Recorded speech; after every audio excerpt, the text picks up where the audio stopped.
Denny Hamlin did almost everything right this weekend. Won the pole, led the most laps, was driving away in the final laps. But sometimes in NASCAR, the fastest car doesn't win. Kyle Larson is now a two-time NASCAR Cup Series champion. Let's break it down.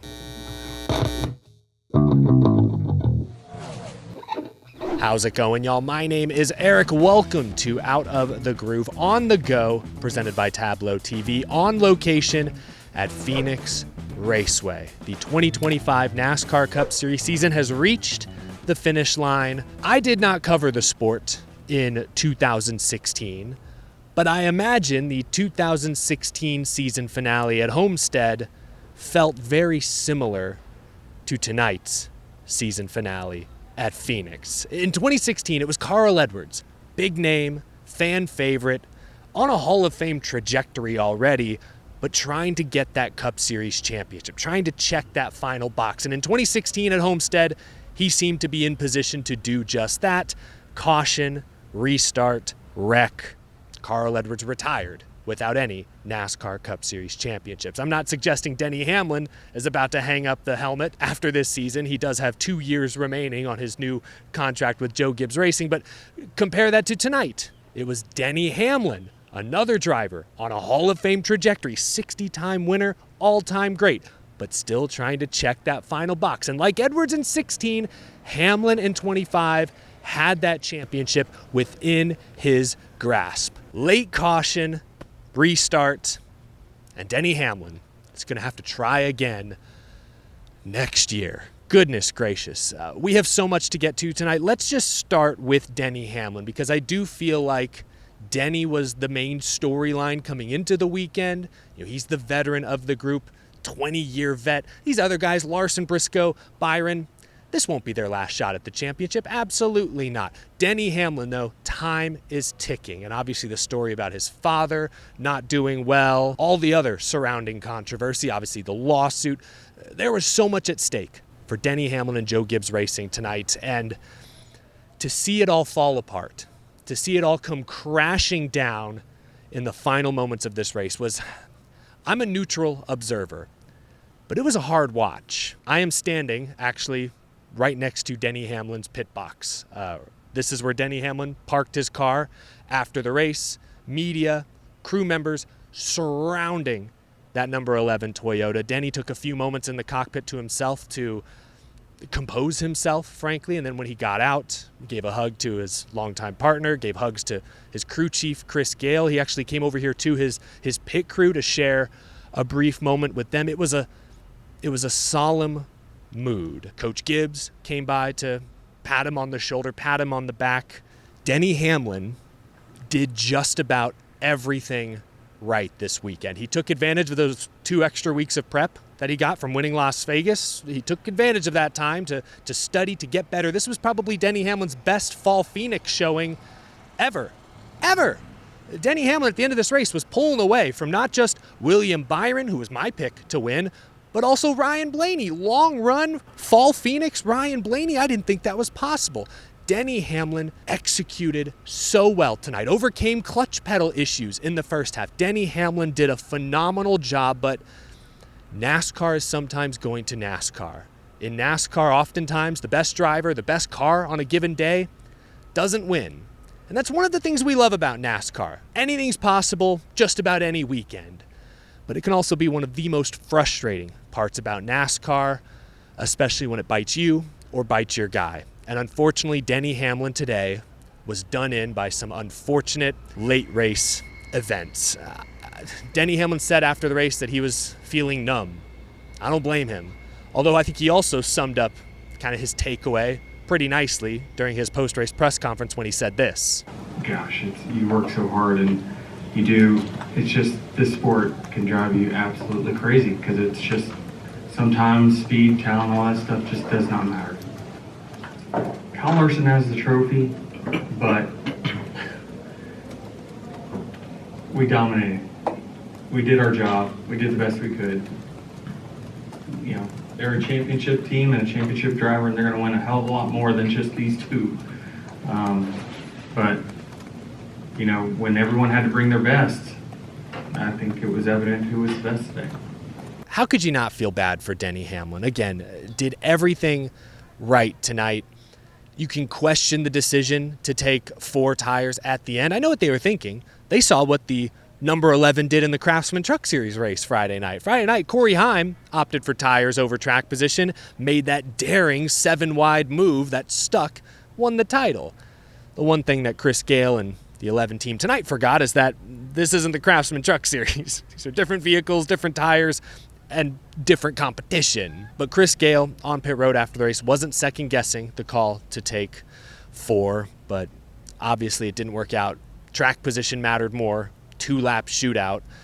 I was wondering, though, with where the 11 box is located versus the 5 is all the way over here, kind of around the corner, they might have had time to know that Larson took 2. Why would you not just try to cover that so you at least would stay ahead of the 5? The only counter to that maybe is, you prepare your air pressures based on a 2 or 4 tire setup, and maybe they'd already set the pressures for 4, and trying to put just 2 on would have ruined the handle of the car. I don't know, but that's NASCAR, though. Sometimes it comes down to late race gambles, restarts, and sometimes the caution flag falls your way. Other times it doesn't. Sometimes the tire bounces the right direction.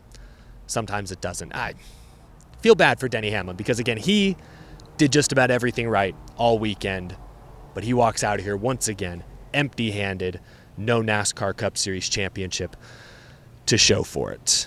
But now I think we must turn our attention to the 2025 NASCAR Cup Series champion.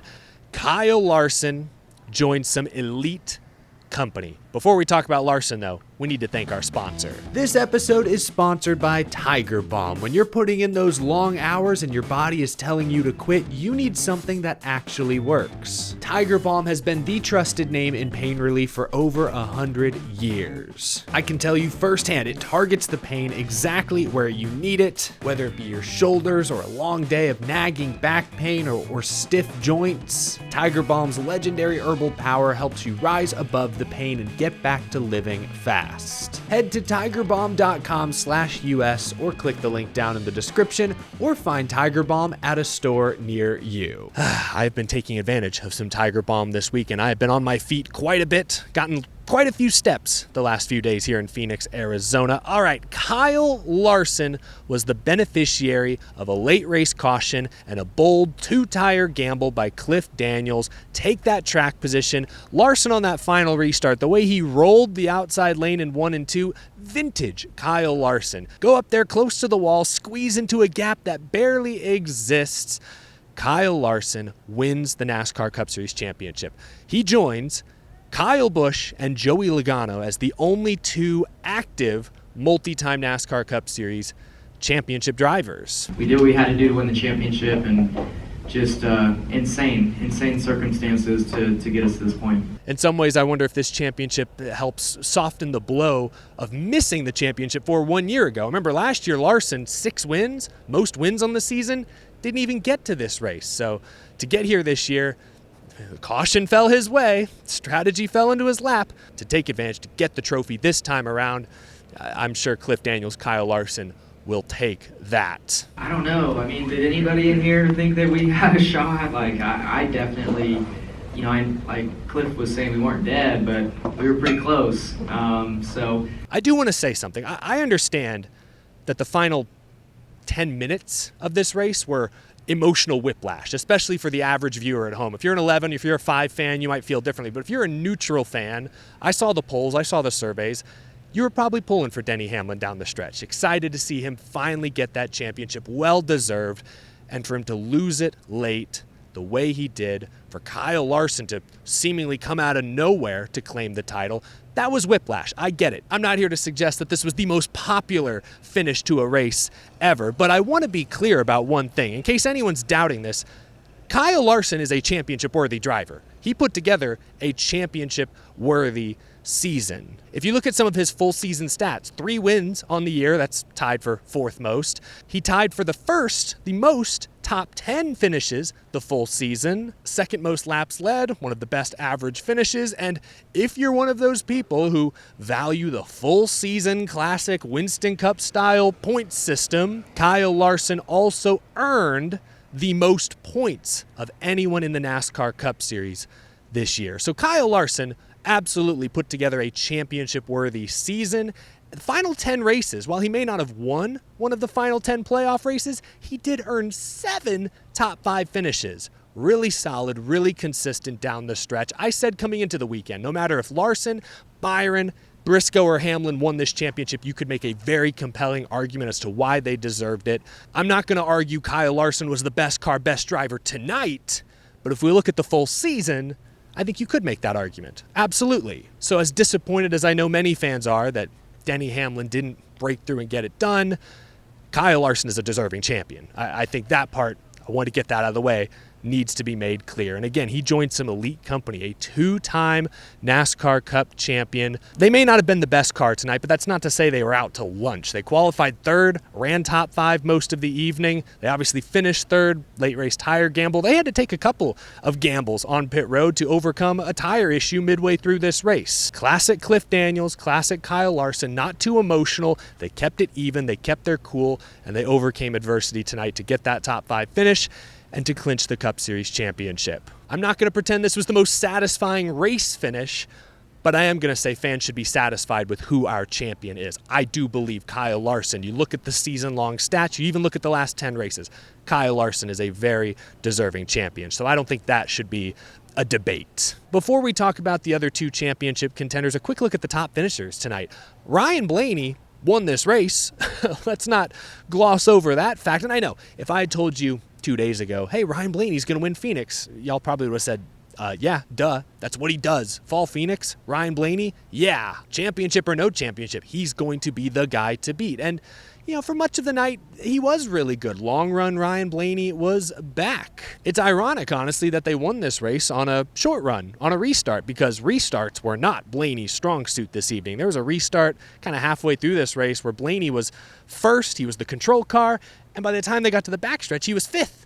Like, that shouldn't happen when you're as good as Ryan Blaney, as good as Team Penske, but that's how set up for the long run they were. They had a top 5, probably a top 3 car most of the night, so, Ryan Blaney wasn't the best car tonight. I think Denny was at the end, but was in that picture, took advantage of the late race caution, the late restart. Ryan Blaney gets the win. Still a very good season for Blaney, but obviously a missed opportunity. You think about 1 week ago at Martinsville, if he could have closed out Martinsville, held off William Byron in the final laps, if only he could have done one position better a week ago, Ryan Blaney would likely be a 2-time NASCAR Cup Series champion. Instead, that honor goes to Kyle Larson. Finishing 2nd tonight, Brad Keselowski. That final restart, that shakeup helped out Ford quite a bit. Blaney gets the win, Brad 2nd, Joey Logano 4th, Josh Berry in the picture, Ryan Preece.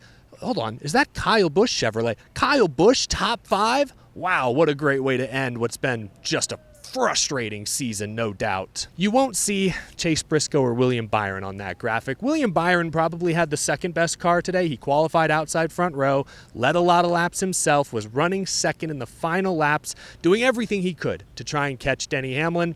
Blew a tire into the wall. He caused the final caution, actually kind of apologized to Denny in the media center after the race. He said he felt bad for being the guy to impact the championship in a negative way at the end there. I think just kind of seeing him, he had beat us, right? And we're running 2nd and it's 4 laps to go and you go into the wall and cause a caution, so it sucks, right? I don't want to be that guy. Even if I'm in the championship 4, it doesn't really matter. Just don't want to change the outcome, so it sucks. William Byron will be back. He's been in this position 3 years in a row. He was my pick coming into this race, and at times today, they looked like the best car. Shame that it ended the way that it did. One of these days, Fugel and Byron, that duo will finish the job. Remember back in, I think, 2016, when they were in trucks together? They had probably the best season, won like 7 races, but they blew a motor, I think, 2nd to last race of the year, and didn't get a chance to race for the championship. One of these years, Rudy Fugel and William Byron are going to seal the deal. and Chase Briscoe. Briscoe was kind of the fourth guy all night, but credit to James Small and Briscoe for overcoming adversity multiple times. They battled tire issues all week. They could never get the air pressures right. There was one moment in this race where they may have run over debris. They blew a tire under green. I think they were off the lead lap or tail end of the lead lap, had to wave, had to get the free pass. Multiple times tonight, they overcame a huge track position loss to drive their way back into the top 10, top 5. I mean, I talked earlier about this being a very wide open championship four where any of the four would have been a deserving champ. I mean, look no further than that one restart with 30 to go when all four were side by side by side by side racing for the lead on crazy stuff. So Briscoe, James Small, great job persevering and still being a part of this towards the end, even though I don't think they ever quite had the car of the 11 or the 24. So again, what did I say earlier? Byron, Briscoe, even Larson for that matter, and Denny. Denny's got 2 more years. These 4 could all come back here next year. Would not be shocked. Format's probably going to change, so we may not see a single race championship for, but I could see a championship for Chase Briscoe in the future. I could see a championship for William Byron in the future. It feels like it's only a matter of time for Briscoe. Boy, dream first season with Joe Gibbs Racing. Just what a storyline to go from sleeping on couches to racing for his childhood hero to now in his first year with Gibbs to almost win the title. They both showed me something tonight. Nobody fell flat on their face in this race. All the championship contenders showed us something. That's what we like to see. Let's put this race on the Groovy gauge. I thought this was a wildly entertaining Phoenix race. They brought that new softer left side tire, same one we saw at New Hampshire, Martinsville. Thought Martinsville last week was one of the best next-gen Martinsville races we've seen. There were a lot of tire failures this weekend, but the vast majority of them were clearly setup related. Like Briscoe blew multiple tires. Kyle Busch, somehow he finished 5th. He blew multiple tires. AJ Allmendinger blew multiple tires. Like the teams were pushing the air pressure. Obviously, Denny Hamlin at the end of the race today in his press conference said, don't blame Goodyear, blame the teams. They were being aggressive, in some cases too aggressive, but ultimately the tire wear created passing, created comers and goers.